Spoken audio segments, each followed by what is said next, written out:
Allah untuk menertibkan kehidupan makhluknya di atas bumi ini, Allah menjadikan satu sistem agar supaya menjadi stabil dan tentram serta tenang hidupnya di atas bumi ini. Di antara subsistemnya adalah persaingan. Nah, kalau tidak ada persaingan seperti itu, yang memang sengaja dibuat oleh Allah Subhanahu wa taala sebagai subsistem, akan rusak alam ini, dunia ini. Bumi ini akan rusak. Kalau satu orang misalnya menguasai, satu negara yang menguasai yang lain tidak, lemah semua, menjadi rusak. Semau gue mereka. Tapi karena ada persaingan, walaupun sekarang sudah memudar persaingan-persaingan itu. Sehingga peperangan itu seharusnya dijadikan sebagai jalan terakhir ketika cara-cara yang lain tidak bisa memecahkan masalah kemanusiaan itu. Potensi membela diri dengan ilmu dan teknologi. Sekarang sudah itu yang dipergunakan. Kalau dengan cara-cara peperangan sudah kuno itu, sudah tidak modern. Oleh karenanya ke depan persaingan itu tidak lagi persaingan persenjataan, tetapi persaingan ilmu dan teknologi. Ngeri kita kalau kemudian kita tidak bisa mengantisipasi dan tidak bisa menyesuaikan diri dengan perkembangan yang luar biasa ini.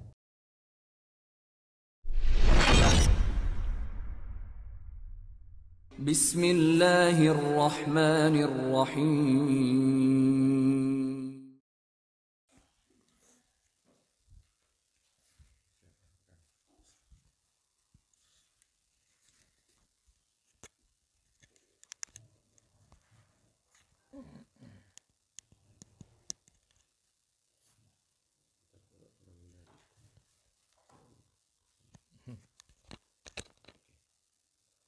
Malah kalau di televisi itu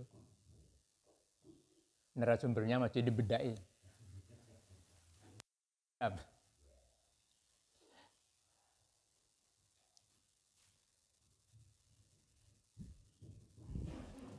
Assalamualaikum warahmatullahi wabarakatuh.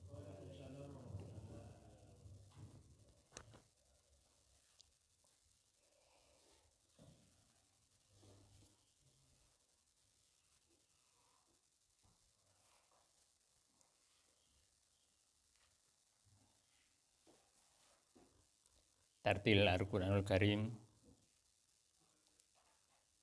Kita buka halaman 500. Halaman 500 surah Al-Jathiyah.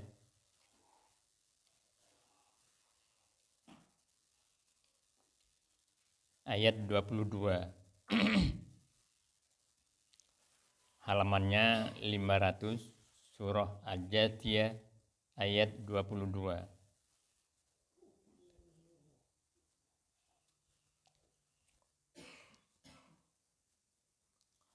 A'udzu billahi minasy syaithanir rajim.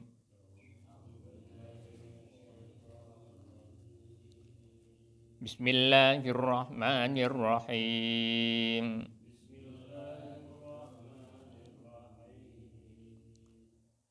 Wa khalaqallahu as-samawati wal arda bil haqqi wa litujza kullu nafsin bima kasabat وهم لا يظلمون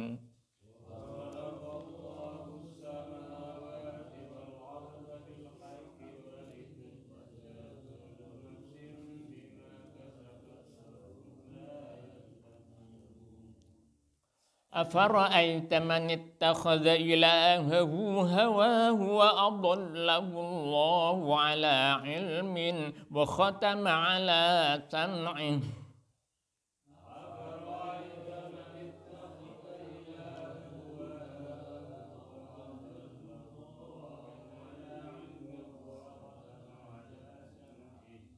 وختم على سمعه وقلبه وجعل على بصره غشاوة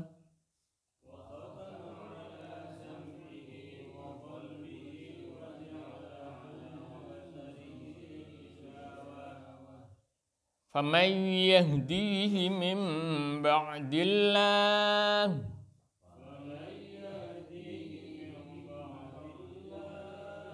أفلا تذكرون وقالوا ما هي إلا حياتنا الدنيا نموت ونحيا وما يهلكنا إلا الدهر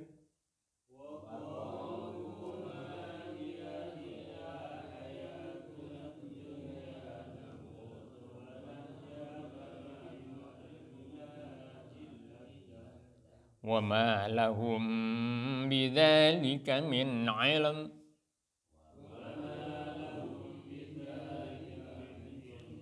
إن هم إلا يظنون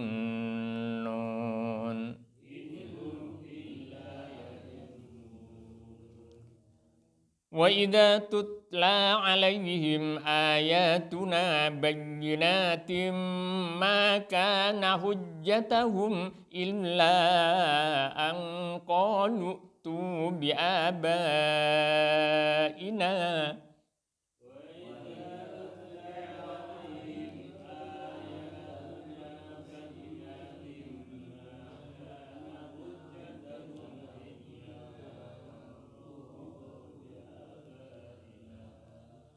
إلا أن قالوا ائتوا بآبائنا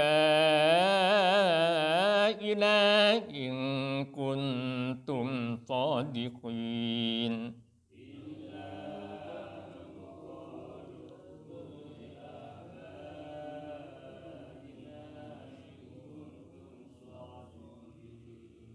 قل الله يحييكم ثم يميتكم ثم يجمعكم إلى يوم القيامة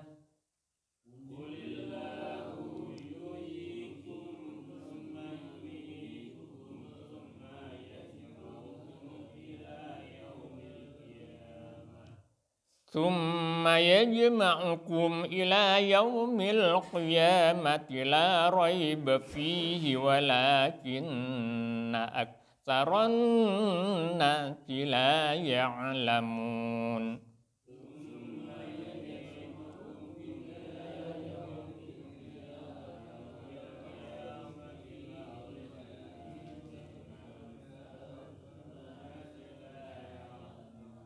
ولله ملك السماوات والأرض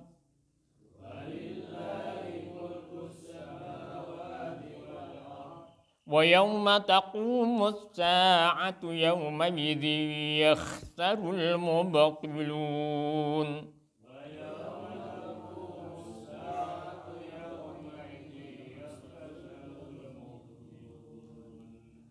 وترى كل أمة جاثية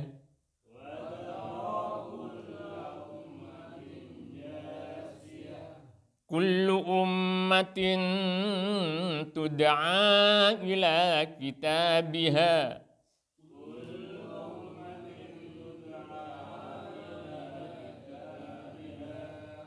اليوم تجزون ما كنتم تعملون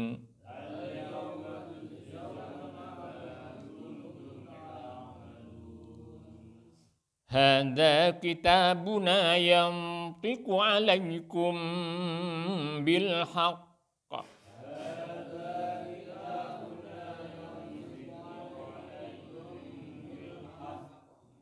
إنا كنا نستنسخ ما كنتم تعملون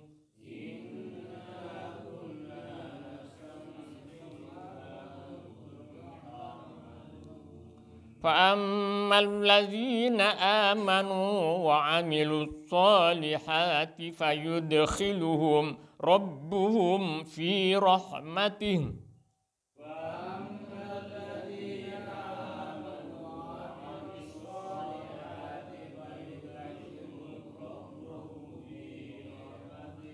ذلك هو الفوز المبين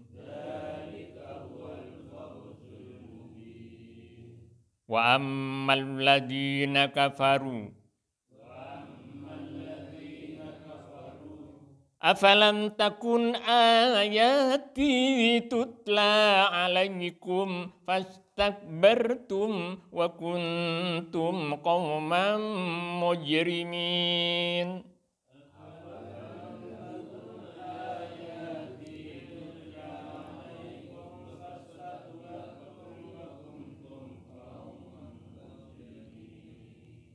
Wa idza qila inna wa'dallahi haqqun was-sa'atu la raiba fiha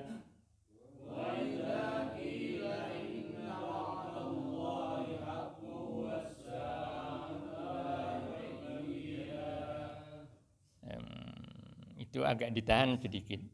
Hakum wasa, jadi tidak langsung hakum wasa, tidak begitu. Ada wawunya, ada tasdidnya itu. Wa idza qila inna wa'dallahi haqqun was-sa'atu la raiba fiha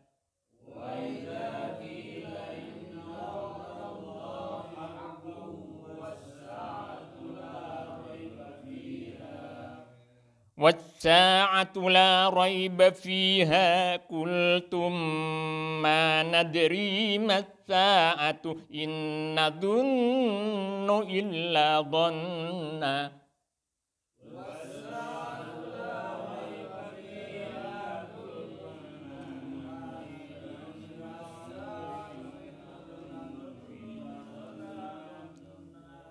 إن نظن إلا ظنا وما نحن بمستيقنين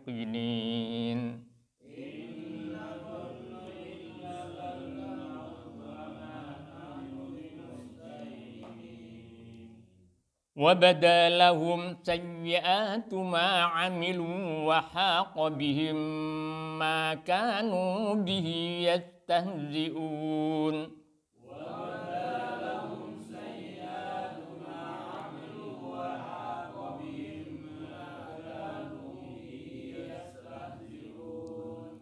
وقيل اليوم ننساكم كما نسيتم لقاء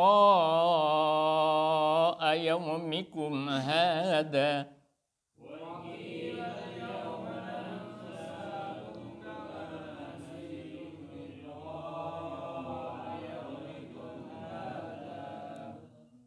كما نسيتم لقاء يومكم هذا ومأواكم النار وما لكم من ناصرين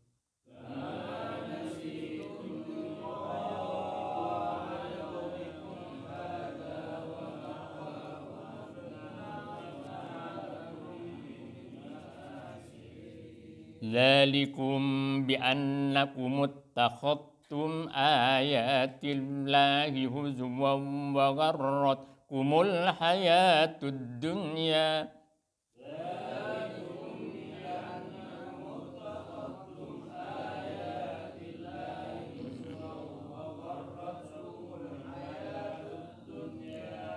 فاليوم لا يخرجون منها ولا هم يستعتبون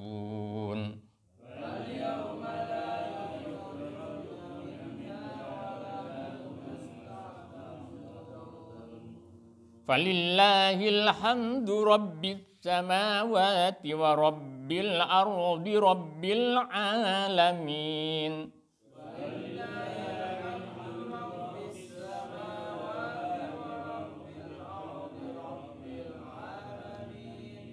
وله الكبرياء في السماوات والأرض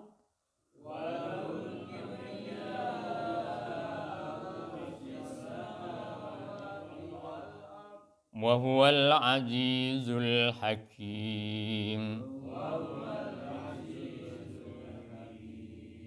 صدق الله العظيم.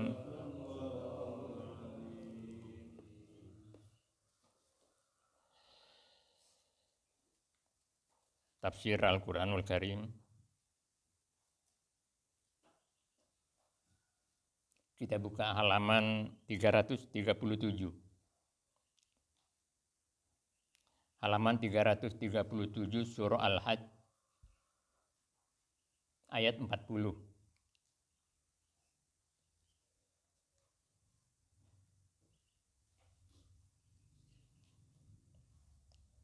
Halamannya 337 surah Al-Hajj ayat 40. Sebelumnya ingin saya sampaikan selamat datang kepada Bapak Muhammad Tagib berlibur ini. Ini yang muncul di YouTube teman kita yang di Bali. Tapi aslinya Kaliber Manis ya. Alhamdulillah.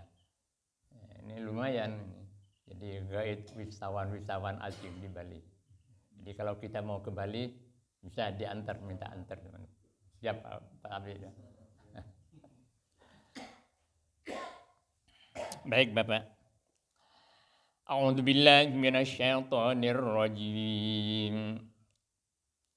Alladzina ukhriju min diyarihim bighairi haqqin illa an yaqulu rabbuna Allah. Walaula daf'ullahi an-nasa ba'dahum bi ba'din lahuddimat sawami'u wa biya'un wa salawat wa salawatun wa masajidu dzukkaru fiha ismullahi katsira wa la yansurannallahu man yansuruh innallaha laqawiyyun aziz. Alladzina immakkannahum fil ardi aqamut salata wa atawuz zakata wa amaru bil ma'rufi wa nahaw anil munkar walillahi aqibatul umur. Sadaqallahul azim. Ayat 40 ini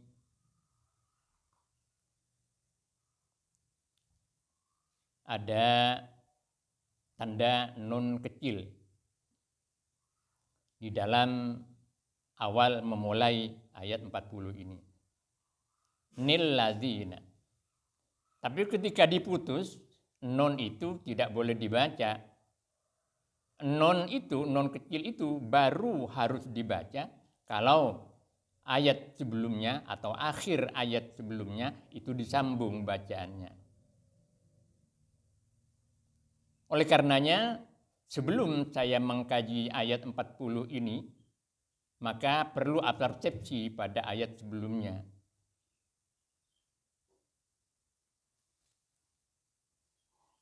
Apa ayat sebelumnya? Wa innallaha ala nasrihim laqadirunil ladzina ukhriju. Bahwa ayat ini menjelaskan tentang siapa yang akan dibela oleh Allah. Sebab ayat sebelumnya wa innallaha dan sesungguhnya Allah ala nasrihim atas memenangkan, membela dan memenangkan mereka laqadirun benar-benar maha kuasa. Di sini ada pertanyaan, siapa mereka yang akan dibela itu? Nah, penjelasannya ada pada ayat 40 ini. Oleh karenanya, bacaannya yang paling bagus adalah dilanjutkan. Wa innallaha ala nasrihim laqadirunil ladzina ukhriju min diyarihim dan seterusnya. Oleh karena itu, maka di akhir ayat 39 di situ ada rambutan dalam alif kecil. Itu artinya tidak berhenti di situ, tapi dilanjutkan. Wa innallaha ala nasrihim laqadirunil ladzina ukhriju min diyarihim. Akan tetapi karena kajian ini masih diberi limit waktu, sedang waktu ini sudah agak awal ya. Jadi kelihatannya jam 5:30 sudah mataharinya kelihatan seperti sudah jam 8. Wa innal ladina dan sungguhnya Allah ala nasrihim atas memenangkan, atas membela dan memenangkan mereka, laqadirun, yaitu benar-benar maha kuasa. Kembali kepada keseluruhan ayat 39, bahwa pada ayat ke-39 ini pertama kali Allah memberi izin Nabi dan para sahabat serta kaum muslimin pada waktu itu untuk melakukan perang. Sebelum-sebelumnya Allah melarang, jangan berperang. Masuk akal sekali atau rasional sekali karena pada waktu itu kaum muslimin masih lemah, masih berada di Mekah. Dan karena masih lemah itu, di Mekah tidak ada orang munafik. Orang munafik itu baru ada ketika Nabi bersama sahabatnya hijrah di Madinah dan memulai nampak kemenangan itu. Sehingga di situ banyak orang munafik.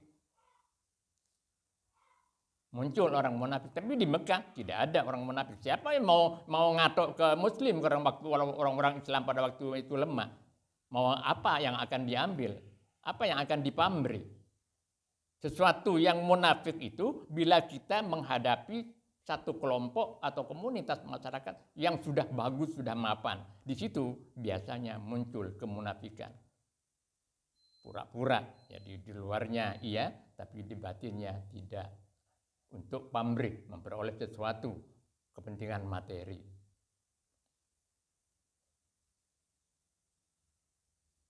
Nah, ketika Nabi bersama sahabat itu hijrah ke Madinah, di situ mulai Nabi menyusun strategi dan kemudian membentuk masyarakat atau komunitas. Nah, komunitas pada waktu itu tidak hanya kaum muslimin, ada orang Yahudi di situ, ada orang Nasrani di situ. Yang Yahudi yang Nasrani ini melihat kelompok Nabi dengan para sahabatnya mulai naik daun, nah kemudian mereka berpura-pura dengan Nabi, berpura-pura dengan para sahabat. Lihat munafik itu. Namun perlu diberi garis bawah bahwa izin Allah untuk berperang itu di dalam Islam, bahwa peperangan itu hanya sekedar untuk membela diri, tidak untuk memusnahkan dan membinasakan. Itulah sebabnya maka pada ayat 39 itu disebutkan udzina lilladzina yuqataluna bi annahum dzulimu. Diberi izin lilladzina kepada mereka yuqataluna yang telah diperangi mereka itu bi annahum dzulimu sebab mereka dzulimu telah dianiaya. Jadi ketika kaum muslimin dianiaya, di situ wajib kita membela diri. Wajib membela diri ketika dianiaya bi annahum dzulimu. Jelas sekali di situ bahwa peperangan di dalam Islam bukan untuk membinasakan, bukan untuk membunuh, tapi untuk membela diri. Karena membela diri, maka di situ ada aturan-aturan yang harus ditegakkan. Nah, di dalam peperangan konvensional juga, saat kondisi kita dalam keadaan seperti modern ini, seperti sekarang ini, maka aturan-aturan perang itu juga aturan internasional sudah ditegakkan, sudah dicantumkan aturan peperangan itu. Yang melanggar aturan-aturan itu kena sanksi oleh aturan-aturan dunia aturan internasional. Tidak boleh membunuh anak-anak, tidak boleh membunuh perempuan. Tapi yang namanya Zionis Israel itu merajalela, ngeri kalau mengikuti tayangan-tayangan pembunuhan, pembantaian yang dilakukan oleh orang-orang Yahudi, orang-orang Zionis Israel di Israel. Jadi munculnya Abdullah bin Ubay bin Salul dan Nabi palsu itu sudah di periode Madinah. Gimana? Abdullah bin Ubay bin Salul dan para nabi palsu itu munculnya. Oh iya, munculnya nabi palsu, munculnya orang-orang munafik itu tidak di Madinah. Karena mereka tahu Nabi dengan sahabatnya sudah mulai naik daun. Sampai pada akhirnya puncak kemenangan itu ketika Nabi kembali ke Mekah untuk menaklukkan kota Mekah. pada tahun ke-8 Hijriah. Ini riwayat ayat-ayat sebelumnya kan kaum muslimin gelisah, gundah. Ayat-ayat haji, perintah haji sudah turun, tapi belum bisa ke haji karena dihalang-halangi oleh orang-orang musyrik Mekah. Baru pada abad ke-8, pada tahun ke-8 itu, kemudian kaum muslimin, Nabi dan kaum muslimin bisa menaklukkan kota Mekah dan bisa kembali ke Mekah. Tapi itu pun tidak terjadi pada waktu itu hajinya, baru terjadi pada tahun ke-9, pada satu tahun berikutnya. Dan itu pun Nabi tidak haji sendiri, mengutus Abu Bakar sebagai Amirul Hajj. Nabi baru haji pada tahun ketiga, pada tahun ke-10, dan itu haji pertama dan yang terakhir bagi Nabi. Karena 3 bulan kurang lebih sesudah itu Nabi wafat. Nah, kembali kepada urusan perang, itu tadi untuk membela diri. Untuk membela diri.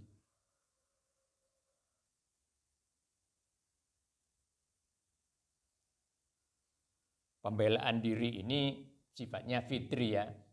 Fitri artinya memang Allah menjadikan kepada makhluknya untuk memiliki potensi membela diri. Bagi manusia, potensi untuk membela diri itu, manusia diciptakan sebagai makhluk yang mulia. Jadi manusia memiliki status al-karamatul insaniyah. Jadi keramat kemuliaan karena dia statusnya sebagai manusia. Terlepas dari agama yang dianut. Mau muslim, mau non-muslim. Kalau manusia itu memiliki status al-karamatul insaniyah. Jadi memiliki status sebagai makhluk yang mulia. Bahkan tidak hanya mulia, tapi harus diupayakan kemaslahatannya. Dengan demikian, maka Islam tidak mengajarkan penumpasan, pembunuhan terhadap non-muslim atau agama lain. Mereka juga harus dilindungi.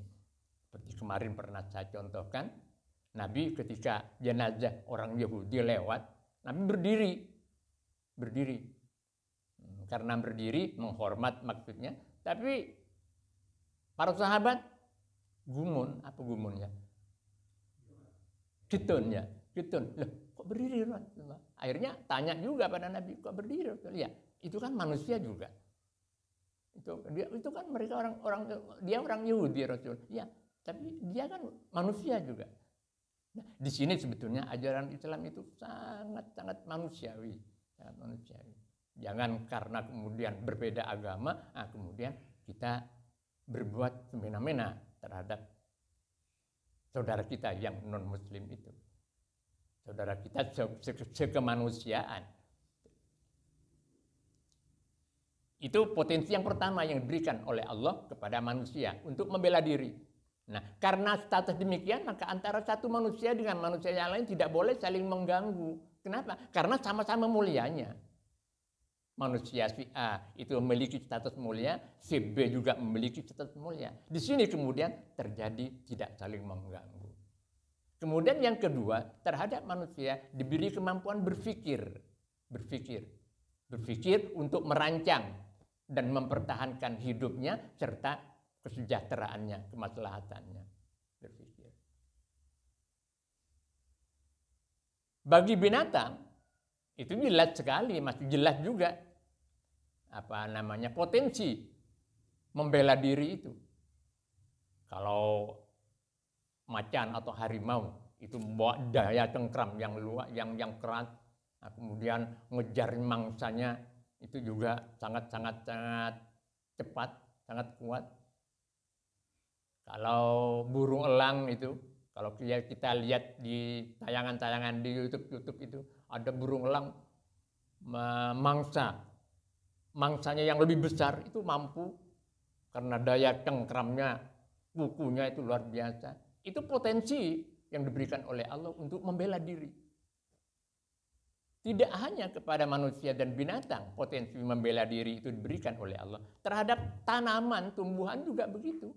Pohon mawar diberi duri oleh Allah Subhanahu wa taala untuk melindungi dirinya dari gangguan pihak lain. Kemudian lagi kemadu, apa kemadu bahasa Jawanya? Tetap kemadu. Itu kalau nyentuh sedikit gatel. Itu tidak lain karena untuk potensi untuk membela dirinya. Jadi begitu canggihnya Allah Subhanahu wa taala. Yang ini perlu kita renungkan. Perlu kita renungkan. Bahwa begitu sayang Allah kepada makhluknya ini. Tidak begitu diciptakan kemudian dibiarkan begitu saja. Tapi masih diatur, bisa disiapkan segala kebutuhan hidupnya, diberi oksigen, diberi udara, Masya Allah. Yang itu harus mendorong kita untuk bersyukur pada Allah Subhanahu wa taala. Itulah peperangan dimaksudkan hanya untuk membela diri, tidak untuk memusnahkan. Siapa mereka yang diberi janji oleh Allah untuk dibela dan dimenangkan? Alladzina ukhriju min diyarihim bighairi haqqin illa an yaqulu rabbunallah. Alladzina, mereka yang diberi janji oleh Allah untuk dibela dan dimenangkan itu, alladzina yaitu orang-orang banyak. Alladzina jamak dari alladzi. Alladzina mereka, orang-orang banyak, ukhriju yang diusir mereka. Ukhriju diusir, asal maknanya kharaja itu keluar, dikeluarkan. Sesuatu yang dikeluarkan artinya sudah tidak butuh. Dianggap tidak butuh, dinilai tidak butuh. Ukhriju, akhirnya jadilah makna dari kata ini menjadi diusir. Alladzina mereka itu ukhriju yang diusir mereka itu min diyarihim, dari tumpah darah mereka. Dari rumah-rumah mereka. Dari negeri mereka.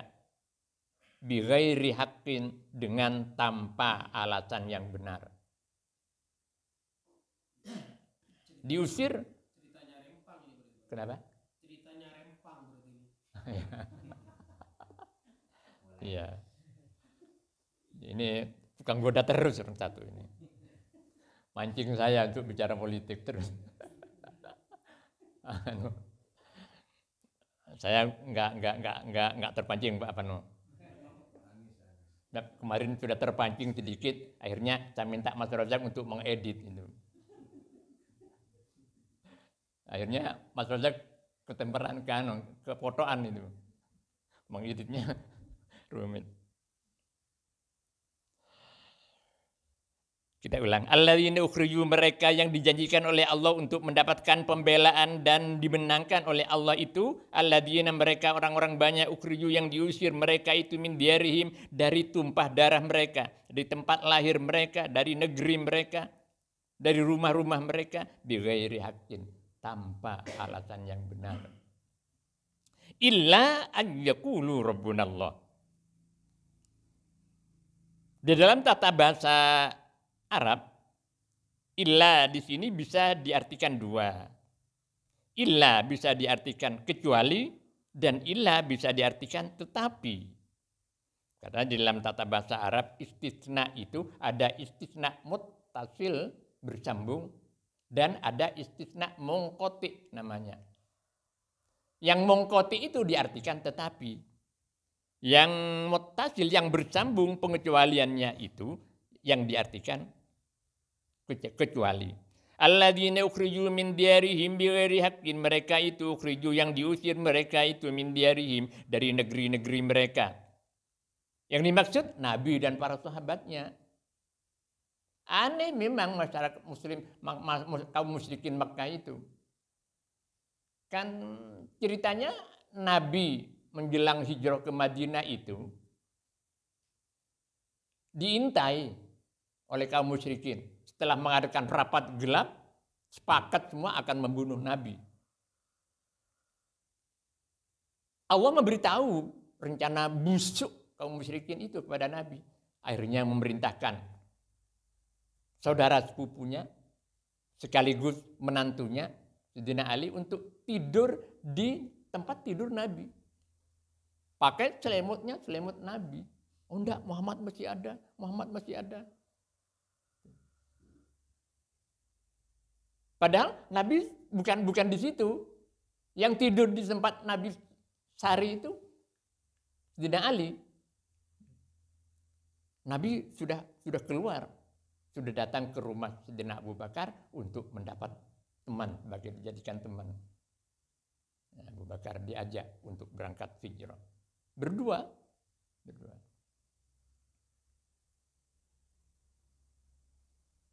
Aneh kaum musyrikin. Tapi dikejar Nabi. Begitu Nabi kabur, ditutupi dari belakang. Artinya apa? Mereka benci tapi rindu. Kayak begitu cobanya. Niat mereka untuk mencelakakan Nabi itu tidak berhasil karena Nabi lolos dari pembunuhan itu.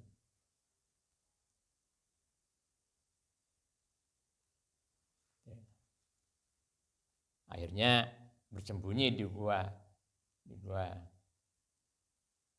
Sur bersama sahabat Abu Bakar.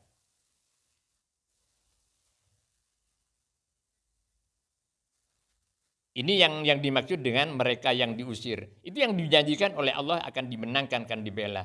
Ternyata setelah masuk Madinah, kemudian kaum muslimin memperoleh kemenangan di situ. Kemenangan yang pertama ketika melawan kaum musyrikin Mekah di perang Badar pada tahun kedua Hijriah. Menang, luar biasa kemenangan gemilang. Tapi di Uhud bisa dikatakan kaum muslimin mengalami kekalahan. Karena tidak ada kepatuhan pasukan kaum muslimin. Berebut harta rampasan. Begitu melihat ada tanda-tanda kemenangan, turun dari gunung, kemudian ingin merebut rampasan perang dari kaum musyrikin. Akhirnya dipukul balik oleh kaum musyrikin. Jadi para ahli sejarah mencatat di perang Uhud itu mengalami kekalahan. Alladzina ukhriju min diyarihim, mereka itu yang dijanjikan oleh Allah untuk dibenangkan dan dibela dan dimenangkan. Mereka yang diusir min diyarihim, dari negeri mereka, bighairi haqqin, tanpa alasan yang benar, kecuali ayyaqulu rabbunallah. Mereka tidak diusir kecuali ayyaqulu, karena mereka berkata rabbunallah, Tuhan kami hanyalah Allah. Hanya berkata begitu, kemudian akan diusir di tempat lahirnya, di tempat tumpah darahnya. Itu kalau diartikan ilah. Ketika diartikan ilah, maka pengecualian itu adalah pengecualian yang bersambung. Karena di situ di awal ada kata ukhriju. Ma ukhriju illa ayyaqulu rabbunallah. Mereka tidak diusir kecuali karena hanya berkata rabbunallah, Tuhan kami hanyalah Allah.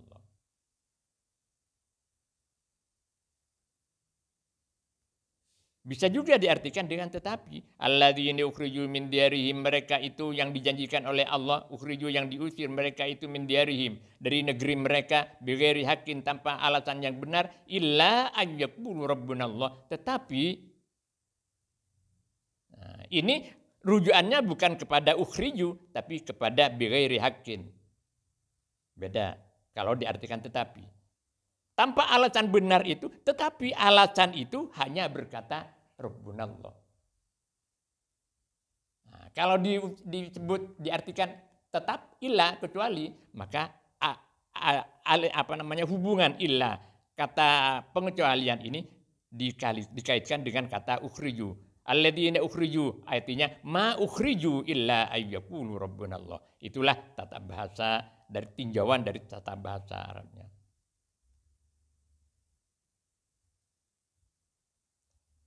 Walaula daf'ullahi an-nasa ba'dahum bi ba'dil lahuddimat sawami'u wa biya'un wa salawatun wa masajidu dzkaru fiha ismullahi katsira.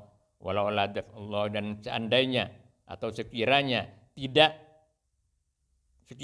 Allah tidak menolak. Walaula daf'ullahi, dan sekiranya Allah tidak menolak, itu terjemah bahasa Indonesianya yang baik. Kalau diterjemahkan kata demi kata, jadi kurang baik kedengarannya. Walaula, dan seandainya tidak daf'ullahi menolak. Siapa yang menolak? Allah. Kurang sedap didengar.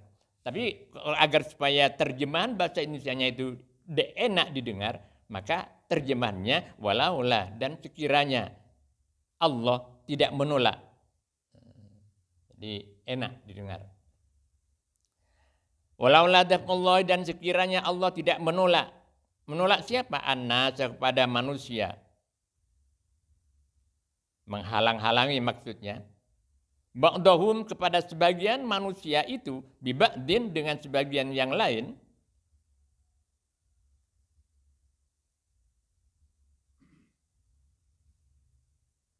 Lahuddimat sawami'u, niscaya huddimat, dirubuhkan. Sawami'u, sawami'u ini jamak dari sawma'ah. Sawma'ah itu biara. Biara itu bangunan memanjang yang ujungnya, yang puncaknya itu runcing. Biasa di Jazirah Arab itu terdapat di pegunungan-pegunungan.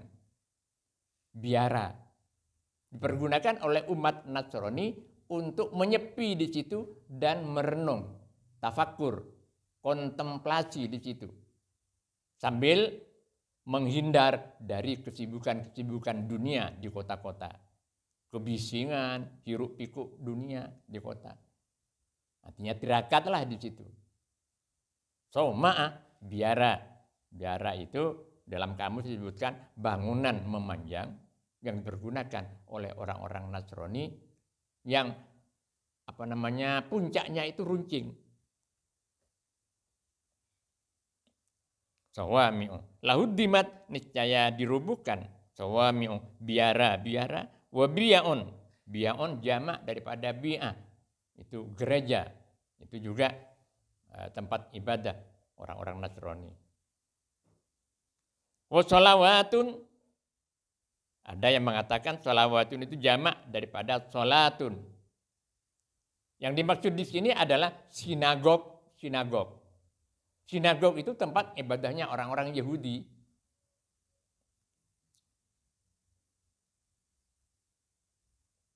Sinagog. Ada yang mengatakan ulama bahwa sholawatun di sini yang tidak berasal dari kata sholatun, tapi sholasun gitu. Kata Ibrani, asal dari bahasa Ibrani. Yang dimaksud adalah sinagog tempat ibadah kaum Yahudi. Wa masajidu, dan dirobohkan juga masjid-masjid. Yudkaru fi hasmullahi katsira, yang disebut di dalam masjid-masjid itu, di dalam tempat-tempat itu, ismullahi katsira, nama Allah dengan banyak. Yudkaru fi hasmullahi katsira, yang disebut dengan banyak di dalam tempat-tempat itu. Nama Allah disebut dengan banyak. Ulama beraneka ragam memahami makna daripada ayat ini, potongan ayat ini. Potongan yang dimaksud wala daf'ullahin nasa ba'dhum li ba'din lahuddimat sawami'u wa biya'un wa salawatu wa masajid dzikrullahi katsira. Di antaranya adalah bahwa seandainya Allah tidak menetapkan aturan agar supaya manusia itu tidak saling bunuh dan kehidupan di atas bumi ini menjadi normal, menjadi stabil, maka kemudian di situ Allah menciptakan sistem. Di antara subsistemnya adalah persaingan antara manusia dengan manusia yang lain. Itu antara lain ada ulama yang memahami seperti itu. Bahwa Allah untuk menertibkan kehidupan makhluknya di atas bumi ini, Allah menjadikan satu sistem agar supaya menjadi stabil dan tentram serta tenang hidupnya di atas bumi ini. Di antara subsistemnya adalah persaingan.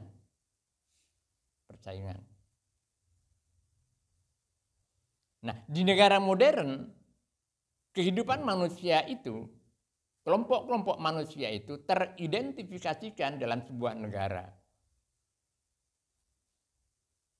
Karena Allah menciptakan subsistem persaingan itu antara satu negara dengan negara yang lain bersaing. Agar supaya tidak ada satu negara yang menguasai seluruh alam raya ini. Sebab kalau kemudian ada satu negara semuanya menguasai seluruh alam raya ini, akan menjadi kehancuran, akan menyebabkan kehancuran di atas bumi ini karena ambisi manusia yang tidak terbatas itu. Oleh karena itu kemudian ada blok barat, ada blok timur, ada Amerika sebagai negara kapitalis, ada Uni Soviet dulu sebagai negara sosialis. Bersaing ini. Coba kalau Amerika saja yang menguasai dunia ini, jadi rusak alam ini.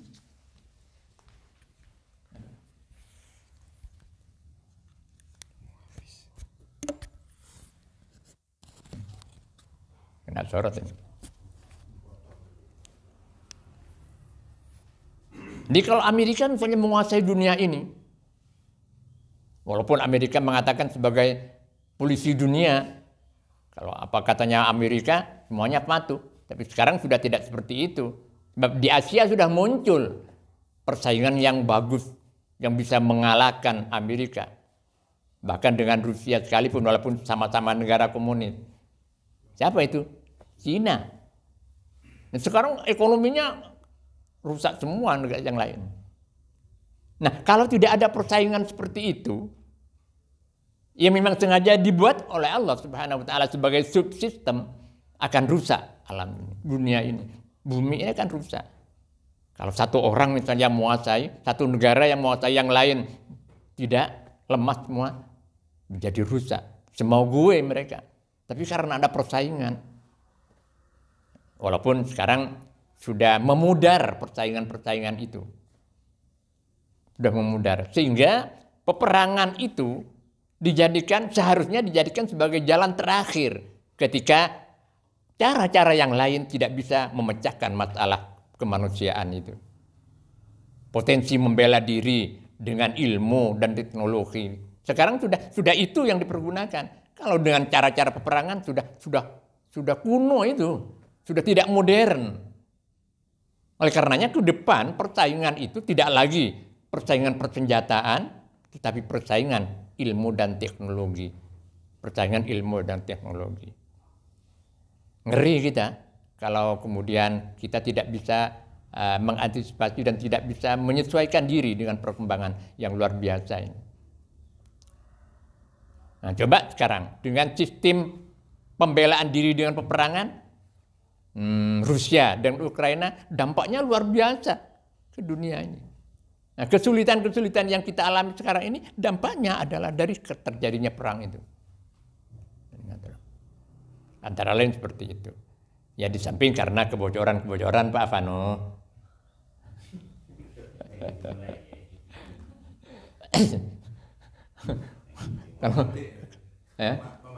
Oh iya. Kalau nggak disinggung-singgung ini menjotong terus ini. Ya. Jadi memang sistem yang dibuat oleh Allah itu adalah agar supaya manusia bisa bersaing. Dari persaingan itu tidak akan ada satu komunitas manusia atau katakan sebuah negara pun yang menguasai seluruh alam raya ini. Dibagi-bagi oleh Allah. Nah, kita sendiri merancang tahun 2045 bisa bersaing, bisa mengendalikan dunia ini. Nah, karena di Indonesia di mayoritas Muslim, maka ketika kita masuk di dalam Indonesia Emas tahun 2045, maka di situ insya Allah dari Indonesia akan timbul peradaban-peradaban baru yang tidak lagi pembunuhan, tapi peradaban-peradaban yang bersifat manusiawi, Ini pun juga yang digagas oleh NU, oleh Nahdlatul Ulama. Bagaimana supaya merentang peradaban itu? Peradaban manusia. Peradaban kemanusiaan. Tidak lagi kita berjuang karena berdasarkan agama, tapi berdasarkan kemanusiaan. Dengan kata lain, siapapun yang berada dalam jalur-jalur kemanusiaan yang benar, maka itu pun yang harus kita bela. Karena itu memang peradaban yang dibuat oleh Allah seperti itu. Mudah-mudahan kita betul-betul bisa take off pada tahun 2045 yang dicanangkan sebagai tahun Indonesia Emas. Tahun Indonesia Emas.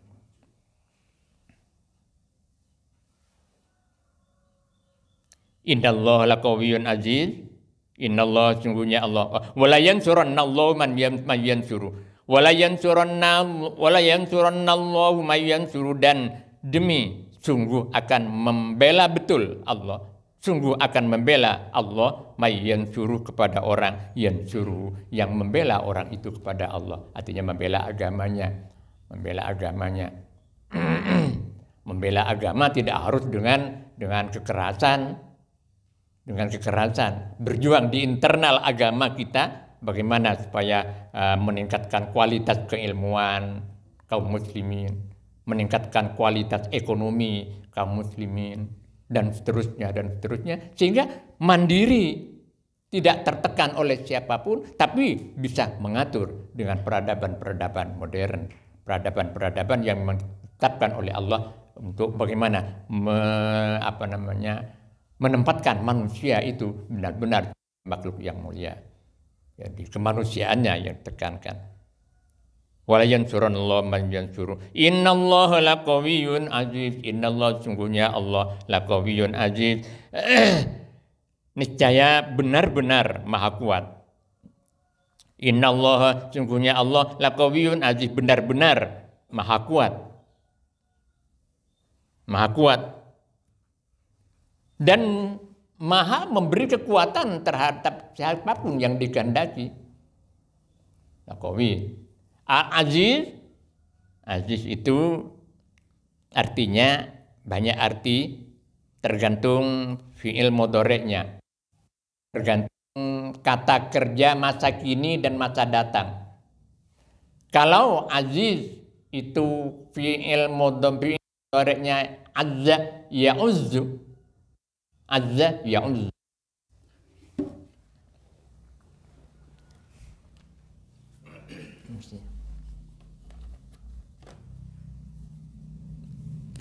Aziz itu berasal dari kata azza.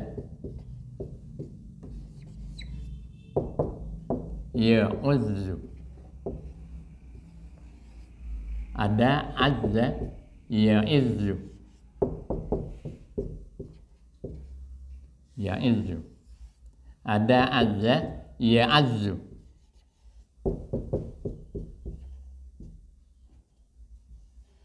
Nah, ini beda, hanya berbeda harkat saja dalam bahasa Arab itu, artinya berbeda. Ya'uzzu, azza ya'uzzu, azza ya'izzu, azza ya'azzu. Kalau ini mengalahkan artinya. Kalau ya'izzu jarang. Atau sama sekali tidak ada yang menyamainya. Ya'azzu, azza ya'azzu. Kalau azza ya'izzu. Oh, ini mengalahkan. Oh, ini mengalahkan ya. Ini jarang. Nah, kemudian ya'izzu kuat. Ini kuat. Maha kuat. Yang tidak bisa dijangkau karena maha kuat. Nah, kalau diartikan aziz itu artinya itu tiga-tiganya semua tercakup. Innallah sungguhnya Allah qawiyyun, benar-benar maha kuat, azizun maha mengalahkan, maha jarang, maha sama sekali tidak ada yang menyamainya. Itu semuanya tercakup dalam makna aziz. Innallah sungguhnya Allah laqawiyyun, benar-benar maha kuat, azizun maha mengalahkan, maha tinggi, maha perkasa, maha jarang dan tidak ada yang menyamainya. Itu aziz. Alladzina immakkannahum fil ardi wallahu a'lam bishawab. Kita lanjutkan pada kesempatan yang akan datang insyaallah.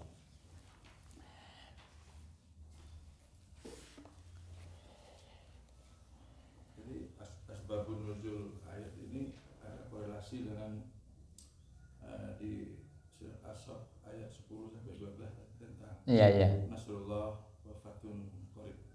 Iya. Artinya esensi dengan ayat ini maksudnya ada korelasi dengan surat As-Saff ayat As-Saffat.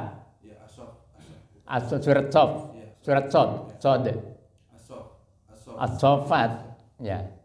Nah, itu sudah surat Yasin kan itu. As-Saffat itu. Apa ayatnya itu? Nasrullah wa fathun qarib itu ya. Kemenangan akan datang. Oh ya, berkorelasi di situ, tapi bukan itu sebab nuzulnya. Bukan itu, tapi berkaitan karena urusan pemenangan janji pemenangan Allah terhadap kaum muslimin. Tuh.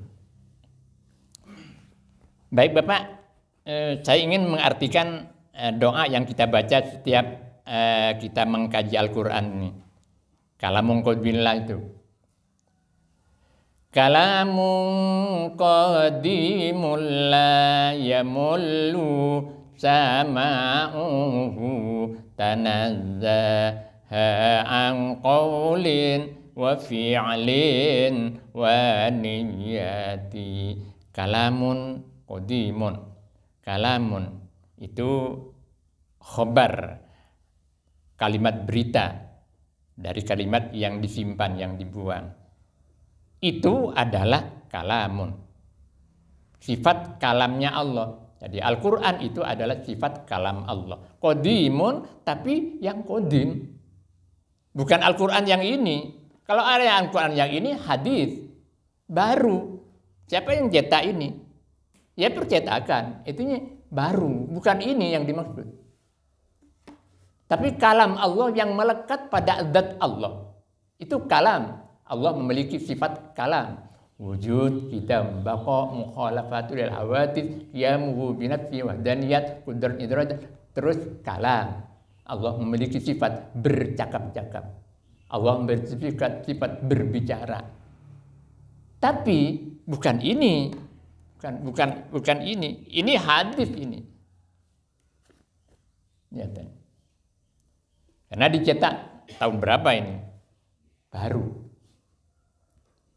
Yang dimaksud kalamullah itu adalah qadimun, yang qadim, yang dahulu. Qadim itu, dahulu itu la awwala liwujudihi wa la akhir lahu. Tidak ada awalnya dan tidak ada akhirnya. Ini sudah menyangkut kajian tauhid, kajian akidah.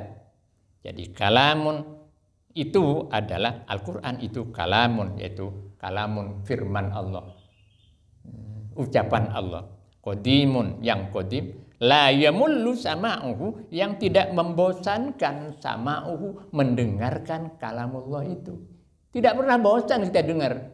Coba lagu yang baru dicipta oleh komponis, pembuat lagu misalnya, paling 1-2 bulan masih enak. Setelah itu udah bosan diulang-ulang. Tapi Al-Quran diulang-ulang, semakin diulang-ulang, apalagi yang mengerti maknanya. Semakin diulang, semakin senang. Semakin senang. Dan tidak ada kitab suci yang diturunkan oleh Allah Subhanahu wa Ta'ala yang bisa dilakukan seperti Al-Quran. Coba kitab Injil mau dilakukan seperti apa? Kitab Taurat misalnya. Al-Quran bisa dilakukan. Bisa dilakukan dan tidak membosankan. Ini yang maksud la yamullu sama'uhu, tidak membosankan sama'uhu, mendengarkan kalamullah itu. Tidak mendengarkan kalamullah. Karena ini kalamullah, ketika kita membacanya dan menghayatinya, berarti dialog, wawancara dengan Allah. Dan dijamin bacaan Al-Quran itu bisa dipermudah oleh Allah. Rezekinya, urusannya bisa dipermudah oleh Allah Subhanahu wa Ta'ala. Pernah saya sampaikan kan, Ki Ahmad Siddiq Allah maghfir lahu menyatakan dengan agak keras, awas yo, ojo sampai nang omai kaum muslimin itu nggak ada Al-Qur'annya. Kemudian dilanjutkan, titeni sopo si moco nang omah ono moco Al-Quran, opo bapake, embo ibuke, embo anake. Yang penting ada yang baca Al-Quran rumahnya itu. Dijamin rezekinya oleh Allah Subhanahu wa Ta'ala. Saya masih simpan videonya itu, Ki Ahmad Siddiq. Karena apa? Karena ya firman Allah. Firman Allah. Firman Allah. Kalamun qadiman lagi. Tanazzaha an qaulin, tanazzaha maha suci kalamullah itu an qaulin dari ucapan. Ucapan itu kan terdiri dari kata. Kata itu menjadi kalimat. Kalau dalam bahasa Indonesia beda dengan bahasa Arab. Kalau kata itu dalam bahasa Arab kalimat. Kalimat itu dalam bahasa Arab kalamun, ucapan. Jadi beda. Jadi kalamun itu dalam tata bahasa Arab disebut kalimat dalam bahasa Indonesia. Kalau kata dalam bahasa Arab disebut lafaz. Kata. Nah, Al-Quran itu sepi atau maha suci angkolin dari kata-kata yang tersusun dari huruf-huruf. Bagaimana Nabi menerima firman Allah itu? Ada guru saya mengumpamakan begini. Ketika pukul 7 pagi ada bel berbunyi. Bel itu ada kata-katanya enggak? Enggak ada kan? Masa bersuara itu kan hanya neng neng neng neng neng. Tapi semuanya ngerti, siswa ngerti. Apa artinya? Oh, masuk kelas. Kan begitu. Nabi pun mengalami seperti itu. Jadi ada persentuhan antara Allah Subhanahu wa taala dengan batin ya Rasulullah. Sehingga paham betul.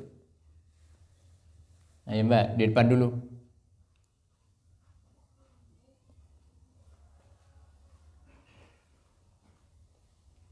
Nah itu guru saya menggambarkan seperti itu.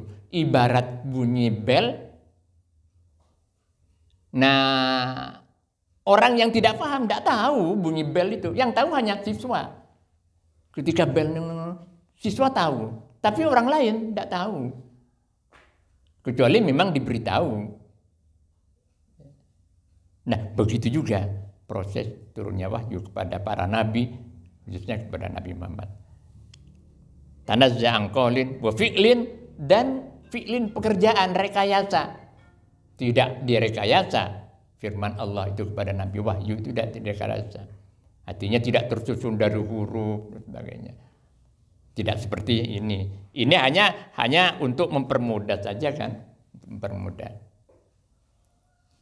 Nah, tentang ini sebetulnya ada perbedaan pada zaman apa namanya perkembangan pemikiran di dalam Islam. Itu ada yang mengatakan qadim, dia ada mengatakan hadis. Kalau Wahabi, bukan. Kalau Mu'tazilah itu jelas-jelas ini hadis. Nah, saya juga berpikir kalau ini kemudian dikatakan qadim, wong dicetak oleh perusahaan percetakan, kemudian terdiri dari kata-kata dan huruf-huruf. Padahal firman Allah itu tidak terdiri dari kata-kata dan huruf-huruf. Nah, inilah apa namanya pernik-pernik kajian tentang akidah yang di dalam perkembangan alam pikiran Islam itu banyak perbedaan-perbedaan pendapat. Kemudian memunculkan kelompok-kelompok aliran-aliran seperti Mu'tazilah, kemudian ada Qadariyah, kemudian ada Jabariyah dan seterusnya itu. Tanazza an qaulin wa fi'lin wa niyati, dan apa namanya niat. Bihi astafi minkul wallahu a'lam bishawab. Mari kita lanjutkan doanya. Bihi astafi minkul lidain wa nuruhu dalilun li qalbi inda jahli wa hirati. Faya Rabbi mati'ni bisirri hurufihi wa nawwir bihi qalbi wa sam'i wa muqlati wa salli wa sallim ya ilahi ala nabi wa alin wa ashabin bihim nil tubuhyati wa ya rabbi zidni bihi ilman wa hikmatan bijahin nabi man ja'ana bil hidayati wa ya rabbi waffiqni bitaqwaka ya Allah fa ya rabbi irhamni bihusni khatimati alaihi salatullahi thumma salamuhu wa alin wa ashabin bihim nil tuhajati. Al-Fatihah. A'udzubillahi minasyaitonir rajim. Bismillahirrahmanirrahim. Alhamdulillahirabbil alamin. Iyyaka na'budu wa iyyaka nasta'in. Ihdinas siratal mustaqim. Siratal ladzina an'amta 'alaihim ghairil maghdubi 'alaihim